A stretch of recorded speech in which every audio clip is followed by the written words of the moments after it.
जय हिंद दोस्तों, I am Vijay Rajput and I welcome you to the Chronicle post.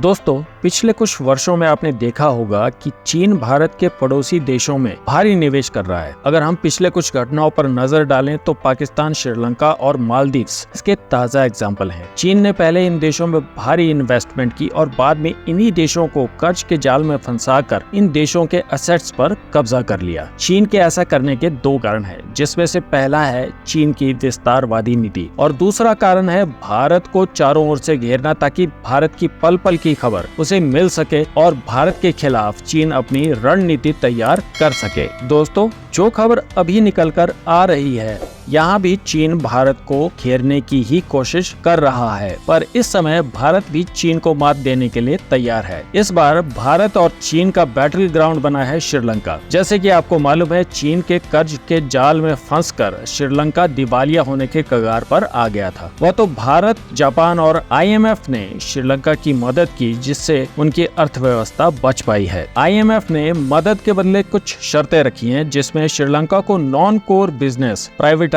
करने को कहा है। इसके बाद ही श्रीलंका ने अपनी सरकारी टेलीकॉम कंपनी SLT मोबिटेल को प्राइवेटाइज करने का निर्णय लिया है, जिसके मेजॉरिटी शेयर गवर्नमेंट के पास हैं और अब गवर्नमेंट अपने हिस्से के शेयर को बेचना चाहती है। केवल चीन और भारत ही नहीं, बल्कि UK भी इस कंपनी को खरीदना चाहता है। लेकिन चीन की नजर श्रीलंका की इस टेलीकॉम कंपनी पर है। चीन हर हाल में इस कंपनी को एक्वायर करना चाहता है, क्योंकि रणनीतिक तौर से देखें तो इस कंपनी को एक्वायर करके चीन को भारी फायदा होगा। चीन श्रीलंका में बैठ के भारत के ऊपर नजर रख सकता है और श्रीलंका हिंद महासागर में ऐसी जगह स्थित है जहां से सारे ट्रेड रूट होकर गुजरते हैं। श्रीलंका में रहकर चीन इन ट्रेड रूट्स पर अपनी पकड़ बना पाएगा, पर मुकेश अंबानी ने चीन की इस चाल पर पानी फेर दिया है। मुकेश अंबानी भी इस कंपनी को खरीदने के लिए मैदान में उतर चुके हैं। रिलायंस जियो ने श्रीलंका की टेलीकॉम कंपनी खरीदने के लिए बिड किया है। यदि रिलायंस जियो श्रीलंका की टेलीकॉम कंपनी को खरीद लेती है तो भारत को इसका दोहरा फायदा होगा। पहला, चीन भारत पर नजर नहीं रख पाएगा, साथ ही भारत को श्रीलंका से एक मोटा रेवेन्यू कमाने का मौका मिलेगा और भारत की पोजीशन श्रीलंका में और मजबूत हो सकेगी। भारत 4G में महारत हासिल कर चुका है। जियो ने 4G की इस टेक्नोलॉजी को पूरी तरह से भारत में ही डेवलप किया है और अब श्रीलंका भी अपने 3G नेटवर्क को